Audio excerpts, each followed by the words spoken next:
यूं ही नहीं मिलती राही को मंजिल, एक जुनून सा दिल में जगाना पड़ता है। पूछा चिड़िया से कैसे बनाया आशियाना, बोली भरनी पड़ती है उड़ान, तिनका तिनका जुटाना पड़ता है। Hello guys, welcome on my YouTube channel Competeria. सभी पढ़ें सभी पढ़ें। In the previous lecture of sociology PGT and GIC प्रवक्ता वी विल डिस्कस अबाउट परिवार कार्य, मौलिक और सार्वभौमिक कार्य, जैविकी कार्य, संतानोत्पत्ति, शारीरिक और मनोवैज्ञानिक सुरक्षा, परंपरागत कार्य, सामाजिक कार्य, परिस्थिति का निर्धारण, समाजीकरण, समाज की संस्कृति को एक पीढ़ी से दूसरी पीढ़ी तक पहुंचाना, सामाजिक नियंत्रण, सांस्कृतिक कार्य, आर्थिक कार्य, श्रम विभाजन, आर्थिक क्रियाओं का केंद्र, इसी के साथ ही साथ संपत्ति का विवरण, धार्मिक कार्य, शैक्षिक कार्य, मनोरंजनात्मक कार्य और राजनीतिक कार्य। आज के बिना समय गवाए हम आज के लेक्चर्स को स्टार्ट करते हैं, जो कि है परिवार और विवाह की उत्पत्ति के सिद्धांत, theories of the origin of family and marriage. Classical theory परिवार की उत्पत्ति के संबंध में सबसे पहले प्लेटो और अरस्तु ने सामान्य सिद्धांत प्रस्तुत किया था। इनके अनुसार परिवार सबसे पहले पितृसत्तात्मक था। बाद में सर हेनरी मेन ने दुनिया की सभी प्राचीन सभ्यताओं का अध्ययन करके बताया कि परिवारों का आदि रूप पितृसत्तात्मक के साथ साथ पितृस्थानीय और पितृवंशी भी था। आधुनिक अनुसंधानों में इसकी पूर्णतः पुष्टि नहीं होती है। नाउ द जॉइंट फैमिली, यौन साम्यवाद का सिद्धांत। प्रारंभ में मानव शास्त्रियों मॉर्गन, फ्रेजर और बिफ्राल्ट ने ये सिद्धांत प्रतिपादित किया। इनके अनुसार प्रारंभ में विवाह या परिवार नाम की कोई चीज़ नहीं थी, बल्कि पशुओं जैसा अनियमित यौन साम्यवाद था। परिवार और विवाह सामाजिक विकास के कुछ स्तरों के बाद उत्पन्न हुए। आधुनिक विद्वान यौन साम्यवाद या कामाचार की स्थिति को तर्कसंगत नहीं मानते हैं। नाउ उद्विकासवादी सिद्धांत, इवोल्यूशनरी थ्योरी। इस सिद्धांत के प्रतिपादक बैकोफन हैं। अन्य समर्थक हैं मॉर्गन और मैकलेलन, स्पेंसर, लूबक और टायलर। लुइस मॉर्गन ने परिवार के उद्विकास के 5 स्तरों को बताया है, जिसमें रक्त संबंधी परिवार, जिसमें ये यौन साम्यवाद की स्थिति थी। दूसरा था समूह परिवार, यह समूह विवाह की स्थिति थी। तीसरा है सिंडेस्मियन परिवार। उद्विकास की तीसरी अवस्था में एक पुरुष का एक ही स्त्री के साथ विवाह होता था, परंतु उसी परिवार में ब्याही समस्त स्त्रियों के साथ यौन संबंध स्थापित करने की सभी पुरुषों को स्वतंत्रता रहती थी। अगला है पितृसत्तात्मक परिवार।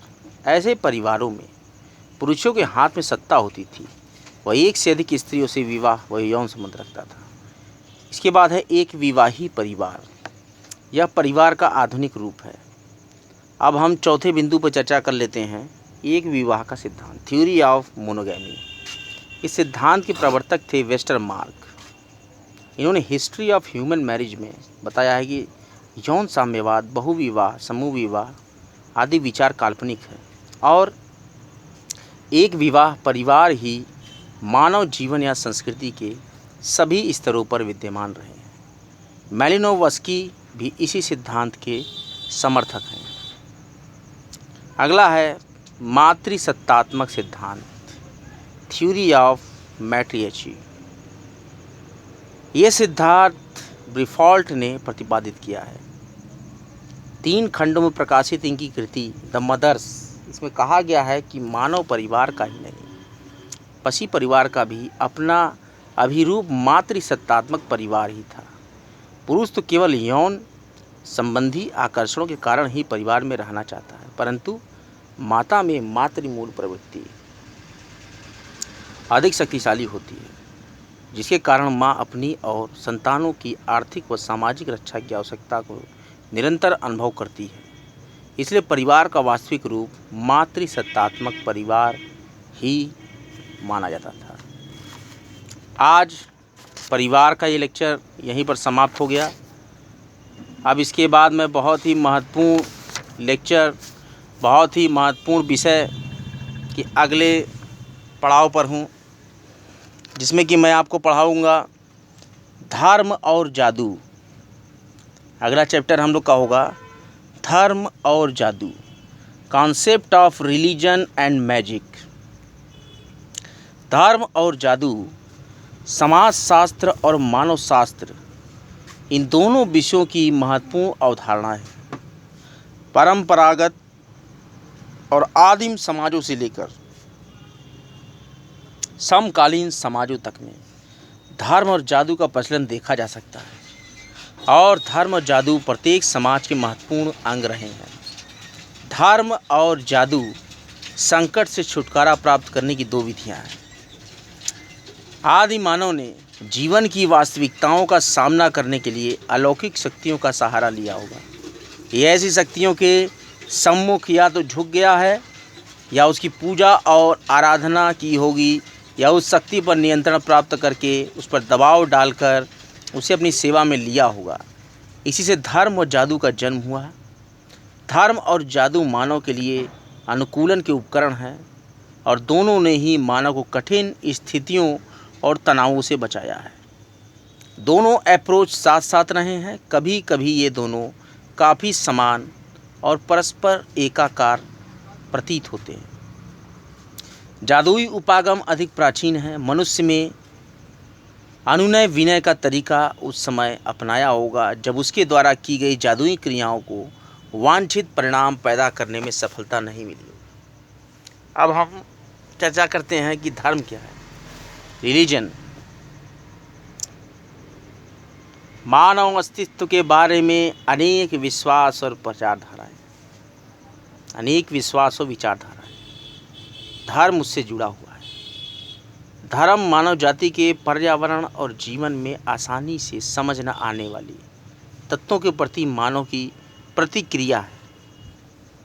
अधिकांश धर्म मानव के अतीन्द्रिय और अलौकिक शक्ति को समझने के प्रयासों से संबंधित है। धर्म प्रमुखतः समाज से संबंधित है और सभी समाजों में पाया जाता है। अंग्रेजी में धर्म के लिए रिलीजन शब्द का प्रयोग किया जाता है। रिलीजन शब्द की लैटिन में रेलिगियो शब्द से हुई है उत्पत्ति। रिलीजन की लैटिन शब्द रेलिगियो से हुई है, जिसका मतलब होता है वे विश्वास और कर्मकांड जो सभी धर्मों के मूल तत्व हैं। प्राचीन सभ्यता और सत्ता के प्रतीक भारतीय समाज की मौलिक संस्थाओं में धर्म संस्कृति के नियामक आधारों में सबसे अधिक व्याप्त, सबसे संगठित और प्रभावशाली है। धर्म की व्यवस्था मानव समाज में प्रारंभ तक रहस्य, भय और नियमितता का स्रोत रही है। आदि मानव जब प्रकृति के भयंकर स्वरूपों जैसे कि बिजली, तूफान इसके सामने अपने को असहाय पाया तो इसने इन्हें अलौकिक सत्ता के रूप में देखा। धर्म की उत्पत्ति ऐसा प्रतीत होता है कि मानव के डर, अज्ञानता और असहायता से हुई। सबसे ज़्यादा भयावह, आश्चर्यजनक और रहस्यमय स्वयं प्रकृति थी। इसलिए प्रकृति को ही अलौकिक सत्ता का प्रतिरूप मान लिया गया। लगभग सभी धर्मों के आरंभिक स्वरूप या जनजाति धर्म प्रकृति की शक्तियों की पूजा से है। काल और देश के साथ इसके स्वरूप, संगठन और प्रकृति में अंतर जरूर हुआ है, लेकिन मजबूत या कमज़ोर अवस्था में यह मौजूद सभी जगहों में रहा है। भारत में अनेकानेक धर्म का उद्भव, प्रसार और प्रभाव रहा है, जिन्होंने भारतीय समाज के प्रत्येक क्षेत्र, दर्शन, साहित्य, कला, प्रशासन, राजनीतिक व आर्थिकी के साथ साथ भारतीय समाज की व्यवस्था का प्रतिमान, कानून और शिक्षा को सक्रिय रूप से प्रभावित करके परिवर्तित किया है। भारतीय परंपरागत समाज और धर्म में अन्योन्याश्रय संबंध है जो एक दूसरे को प्रभावित करते रहते हैं, और भारत के विभिन्न धर्मों के अध्ययन, जिसकी अभिव्यक्ति प्रार्थना, पूजा, आराधना और कर्मकांडों के रूप में की जाती है, समाज के सदस्यों को एक सूत्रबद्ध करने के लिए धर्म सबसे दृढ़ सूत्र है।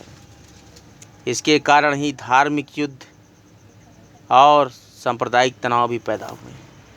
फिर भी हमें ध्यान में रखना चाहिए कि समाज में सांप्रदायिक तनाव के कारण में अधार्मिक मामले और ऐसे स्वार्थों के टकराव भी होते हैं जिनका धर्म से कोई संबंध नहीं होता। जैसे कि भारतीय समाज में होने वाले सांप्रदायिक तनाव को देखा जा सकता है। अधिकांश लोग धर्म को विश्वव्यापी मानते हुए इसे समाज की एक महत्वपूर्ण संस्था मानते हैं। लेकिन मार्क्सवादी विचारकों की दृष्टि में धर्म समाज का आवश्यक अंग नहीं है। कार्ल मार्क्स ने कहा है कि धर्म दलित वर्ग की आह है, निर्दयी विश्व की भावना है और निष्प्राण स्थितियों की आत्मा है। ये जनता के लिए अफीम का काम करता है।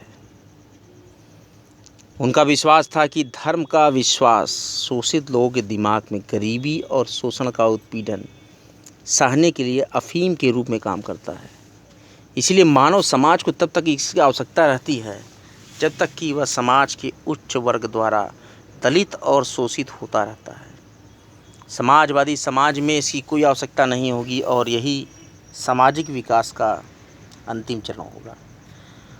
धर्म के मौलिक विशेषताएं क्या क्या है? अलौकिक सत्ता, वस्तु, व्यक्ति और शक्ति में विश्वास। धर्म में ऐसी शक्ति में विश्वास किया जाता है जो अलौकिक और दिव्य चरित्र की है, मानव से श्रेष्ठ है। यही शक्ति प्रकृति और मानव को निर्देशित, नियंत्रित और संचालित करती है। अलग अलग धर्मों में अलौकिक शक्ति की अलग अलग कल्पनाएं हैं। सबसे महत्वपूर्ण तथ्य यह है कि अलौकिक शक्ति का वास्तविक अस्तित्व है या नहीं, जबकि महत्वपूर्ण बात है कि सभी समाजों में बड़ी संख्या में लोग ऐसा विश्वास करते हैं। दूसरा बिंदु हम चर्चा करते हैं पवित्रता की धारणा। इमाइल दुर्खिम ने धर्म में पवित्रता पर बल देते हुए लिखा है कि धर्म पवित्र वस्तुओं से संबंधित विश्वासों और आचरणों की समग्र व्यवस्था है जो इस पर विश्वास करने वालों को एक नैतिक समुदाय में संयुक्त करती है। धर्म से संबंधित सभी पहलुओं को पवित्र माना जाता है। संवेगात्मक भावनाओं से संबंध। धर्म में संवेगात्मक भावना प्रधान होती है, तर्क प्रधान नहीं होता है। धर्म में तर्क के लिए कोई स्थान नहीं होता है। अपना हित कराने के लिए व्यक्ति अलौकिक शक्तियों के प्रति श्रद्धा, भक्ति, भय, प्रेम आदि के रूप में अभिव्यक्ति करता है। अगला बिंदु हम चर्चा करते हैं धार्मिक व्यवहार के स्वरूप। वे कार्य जो मुख्य रूप से अलौकिक सत्ता में विश्वास को बनाए रखने के लिए किए जाते हैं उनको कर्म कांड कहा जाता है। कर्म कांडों के अंशों को अनुष्ठान कहते हैं। धार्मिक व्यवहार का यह पक्ष सामाजिक होता है। धर्म की व्यवस्था व्यवहार के इन पक्षों को धार्मिक ही कहता है।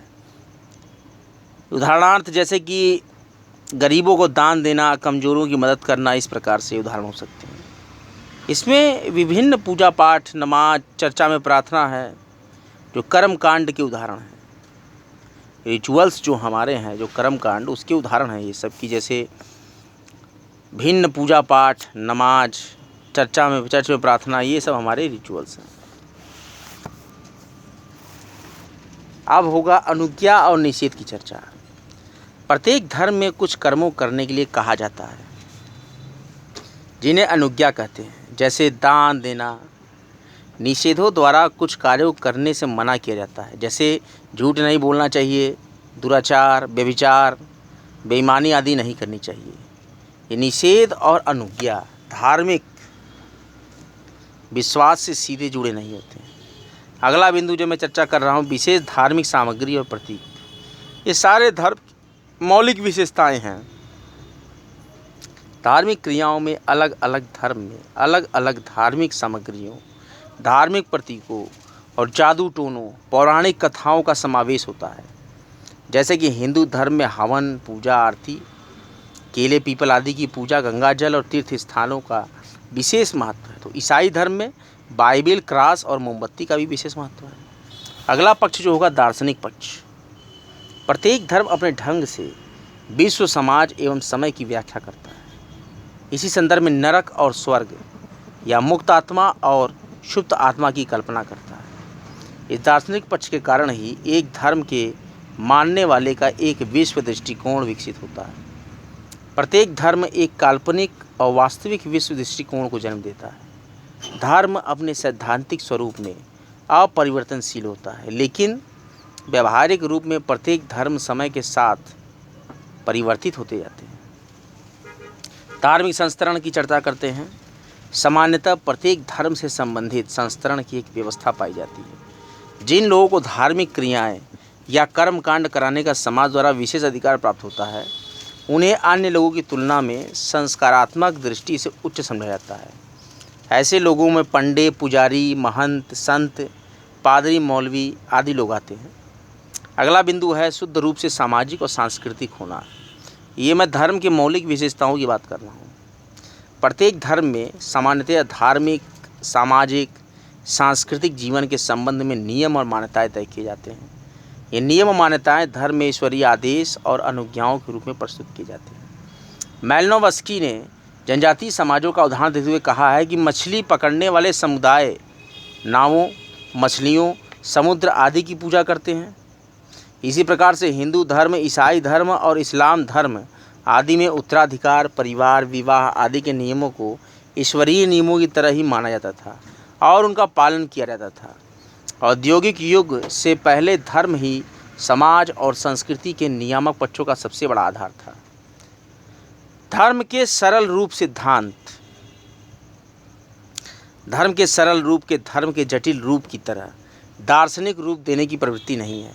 धर्म का व्यावहारिक पक्ष और तंत्र मंत्र इसमें विद्यमान है। इसीलिए इस प्रकार के धर्मों को कोई ग्रंथ या पवित्र पुस्तक उपलब्ध नहीं है। इसमें 3 प्रमुख सिद्धांत हम चर्चा करेंगे। एनिमिज्म, जीववाद या आत्मवाद। जीववाद या आत्मावाद, एनिमिज्म। विभिन्न सामाजिक संगठनों में अलौकिक तत्वों के बारे में जो अनेक अवधारणाएं हैं, उनकी जांच करना विकासवादी नृवैज्ञानिकों के लिए एक बहुत ही दिलचस्प विषय रहा है। आदि समाजों में धार्मिक विश्वासों और इनके उदय की व्याख्यायित करने का सर्वप्रथम प्रयास E.V. टायलर द्वारा किया गया। उन्होंने जीववाद का सिद्धांत प्रतिपादित किया जो जीव तत्व में विश्वास रखता है, इसलिए वे इसे जीववाद कहते हैं। उनका कहना है कि धर्म के अस्तित्व में आने के अनेक कारण हो सकते हैं, लेकिन जीव में विश्वास सबसे महत्वपूर्ण है। धर्म के सरल रूप के विकास में टायलर ने अपनी परिकल्पनाएं की हैं, जो कि मैं आपके सामने चर्चा कर रहा हूँ कि जीववाद, जीव, भूत, पिशाच, राक्षस, देवता या इसी प्रकार का अन्य कोई चमत्कार है जीववाद में। और निम्न जीववाद में इन्होंने परिकल्पना की है नीति निरपेक्ष है। मृत्यु के बाद जीव या आत्मा ऐसी स्थिति में बना रहता है इसमें जीवन के बाद मृत्यु से इस पर कोई प्रभाव नहीं पड़ता। और तीसरा जो इन्होंने परिकल्पना की उच्च जीववाद की, प्रतिफल सिद्धांत पर यह आधारित है। इसका मतलब है कि जीवन काल के आधार पर जीव को पुरस्कार या दंड दिए जाते हैं। टायलर के विरोधियों के अनुसार धर्म के इतिहास में जीववाद काफ़ी बाद में विकसित हुआ, जबकि जीववाद यह विश्वास है जिसके अनुसार प्रकृति में विद्यमान प्रत्येक वस्तु में जीवन है और वह जीवधारी है। इसे उन्होंने जीवात्मावाद, एनिमेटिज्म नाम दिया। और अन्य चिंतकों के साथ साथ प्रियूस और मैक्स मुलर जैसे लोगों ने भी इसी सिद्धांत का प्रतिपादन किया। एनिमिज्म को इन्होंने अब और भी जो विरोधी इनके थे, इन्होंने एनिमेटिज्म का नाम दे दिया, जीवात्मवाद, जीववाद को जीवात्मवाद। अगला जो बिंदु मैं चर्चा करने जा रहा हूँ, मैनिज्म, मानववाद। मानववाद, मैरिट ने प्रतिपादित प्राणवाद का मूल रूप मानववाद है। मैरिट के द्वारा इस धारणा पर आधारित है कि आदिम जाति का समस्त धार्मिक जीवन उनकी कतिपय समझ में न आने वाली व्यक्ति निरपेक्ष, अभौतिक और सर्वव्यापी अलौकिक शक्ति में विश्वास है। ये शक्ति विश्व में गोचर या अगोचर सभी पदार्थों में विद्यमान है। यह मानव की इंद्रियों की पहुंच से बाहर है, लेकिन यह भौतिक शक्ति या किसी ऐसे अन्य उत्कृष्ट शक्ति के रूप में मानव के आसपास के पदार्थों में प्रकट होती है, जिसकी मनुष्य अपने आप में कल्पना कर सकता है। यह किसी मात्रा में किसी व्यक्ति या पदार्थ में विद्यमान है। इसकी तीव्रता में अंतर हो सकता है, परंतु प्रत्येक अवस्था में वह एक समान है। इस प्रकार के विश्वासों के लिए मेलेंसियस ने माना शब्द का प्रयोग किया है। मेलेंसियस ने, और मैरेट ने उसे प्राणवाद या मानववाद कहा है। बिहार सिंहभूम के हो में इसी प्रकार का धार्मिक विश्वास प्रचलित है। सिंहभूमि के हो जो जनजाति है, इसी प्रकार का धार्मिक विश्वास वहाँ प्रचलित है, जिसे प्रसिद्ध समाजशास्त्री D.N. मजूमदार ने बोंगावाद कहा है। सिंहभूम के हो जनजाति में इसी प्रकार का धार्मिक विश्वास प्रचलित है, मानववाद का, जिसे प्रसिद्ध समाजशास्त्री D.N. मजूमदार ने बोंगावाद कहा है। ये लोग बोंगा सिद्धांत पर विश्वास करते हैं, जो पेड़ों, प्राकृतिक पदार्थों और साइकिल जैसे मानव निर्मित वस्तुओं आदि में विद्यमान है। यह स्पष्ट लौकिक शक्ति की विश्वव्यापकता है, जो विश्वासकर्ताओं के अनुसार सभी प्रकार की ऊर्जाओं का कारण है। आज का लेक्चर यहीं तक। अगले सोशियोलॉजी PGT एंड GIC प्रवक्ता के लेक्चर्स में मैं आपको फ्रेजर का सिद्धांत, नेचुरलिज्म, सोशल थ्योरी, धर्म का जटिल स्वरूप, धर्म का मिश्रित स्वरूप, भारतीय समाज के विभिन्न धर्मों के विश्वास, व्यवहार और प्रभाव, और इन्हीं के साथ ही साथ मैं आपसे चर्चा करूंगा अगले लेक्चर में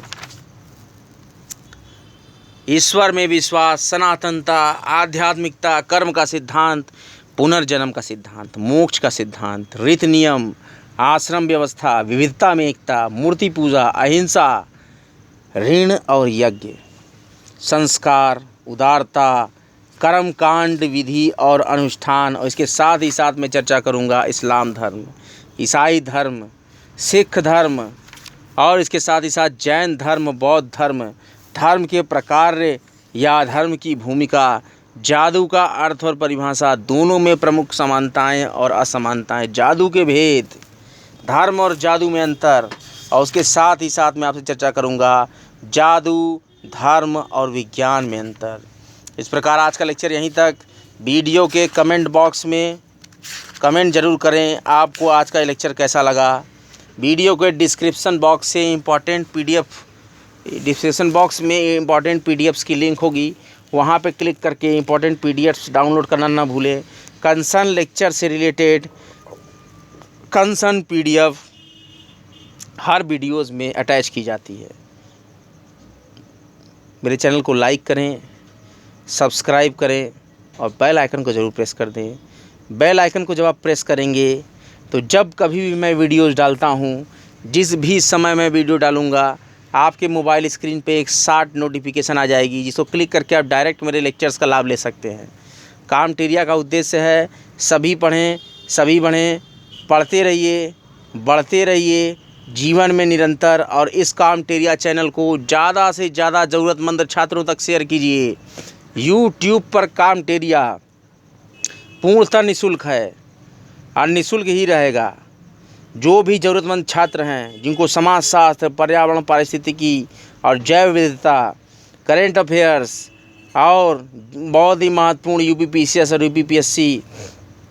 UPSC अन्य कोई भी प्रांतों की सिविल सेवाओं से संबंधित इम्पॉर्टेंट लेक्चर्स, मेरे झारखंड GK के भी लेक्चर्स आए हैं, इकोनॉमिक्स के भी लेक्चर्स आए हैं, child development and pedagogy and education psychology के भी काफ़ी लेक्चर्स मैंने अपलोड किए हैं। अभी जो यूनिवर्सिटी एग्ज़ाम्स आने वाले हैं, एंट्रेंस एग्ज़ाम्स, उसमें MA sociology entrances, MPhil sociology entrances और MA education and MPhil education entrances, और जो भी primary teacher, junior teacher, aided teacher, उसके साथ ही साथ Rajasthan first grade, second grade exams, जहां पर भी शैक्षिक प्रशासन प्रबंधन, और उसके साथ ही साथ बाल विकास और शिक्षण शास्त्र से संबंधित और शैक्षिक मनोविज्ञान से संबंधित जहां भी प्रश्न आते होंगे, और M.Ed के सिलेबस में भी शैक्षिक मनोविज्ञान संबंधित सिलेबस हैं, B.Ed के सिलेबस में भी शैक्षिक मनोविज्ञान एक पेपर है।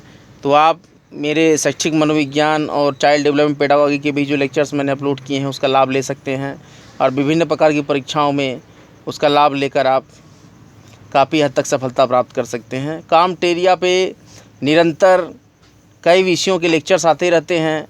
अभी मैंने इम्पॉर्टेंट करंट अफेयर्स के भी लेक्चर्स और इन्वायरमेंट, इकोलॉजी एंड बायोडाइवर्सिटी के भी इम्पॉर्टेंट लेक्चर्स अपलोड किए हैं।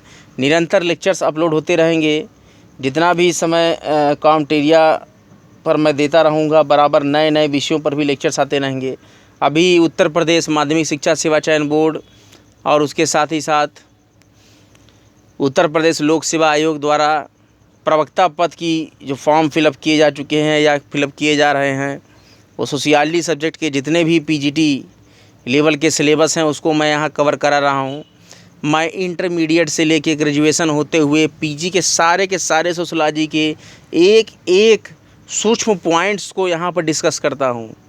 इंटरमीडिएट सोशियोलॉजी से लेकर पोस्ट ग्रेजुएट सोशियोलॉजी तक जितने भी चैप्टर्स होंगे सोशियोलॉजी में, उस सारे चैप्टर्स को मैं डिस्कस करूँगा आपके लोक सेवा आयोग प्रवक्ता सोशियोलॉजी के सिलेबस में और माध्यमिक शिक्षा सेवा चयन बोर्ड पीजीटी के सोशियोलॉजी प्रवक्ता के सिलेबस में। इंटरमीडिएट सोशियोलॉजी से भी कुछ प्रश्न यदाकदा पूछ लिए जाते हैं और ज़्यादा से ज़्यादा प्रश्न तो बीए की सोशियोलॉजी से आते हैं। तो मैं बराबर आपको चैप्टर्स नियमित तरीके से बिंदुवार चर्चा कराता हूं और हर सोशियोलॉजी के लेक्चर्स में कंसर्न पीडीएफ भी अटैच रहती है। तो लेक्चर सुनने के बाद आप कंसर्न पीडीएफ को भी डाउनलोड करके उसका अध्ययन कीजिए। उसमें बहुत ही महत्वपूर्ण सोशियोलॉजी से संबंधित पुस्तकों के नाम और सोशियोलॉजिस्ट के थॉट्स जो भी इम्पोर्टेंट, जो भी प्रवक्ता एग्ज़ाम से पूछे जाते हैं डायरेक्ट क्वेश्चन, उसको मैं रिटन फॉर्म में रखता हूँ, उसका आप लाभ ले सकते हैं। ये सारे नोट्स का एक कलेक्शन बना के आप पढ़ेंगे एग्ज़ाम टाइम में, देखिएगा आपको बहुत फ़ायदा होगा। तो सोशियोलॉजी पे अभी ये पूरा चैनल फोकस्ड है, लेकिन बीच बीच में कुछ ना कुछ और भी विषयों के लेक्चर्स आते रहते हैं। तो कॉम्टेरिया का लक्ष्य है कि लगभग 3 से 4 परीक्षाओं को कवर कर लिया जाए 2 से 3 महीने के अंदर। अभी तो आप देख रहे हैं कि कोविड प्रोटोकॉल्स की वजह से परीक्षाएं टाल दी गई हैं, लेकिन निरंतर प्रयास करते रहना है। कोई भी लक्ष्य मनुष्य के साहस से बड़ा नहीं, हारा वही जो जम कर लड़ा नहीं। सभी पढ़ें, सभी बढ़ें। कॉम्टेरिया को देखने के लिए धन्यवाद।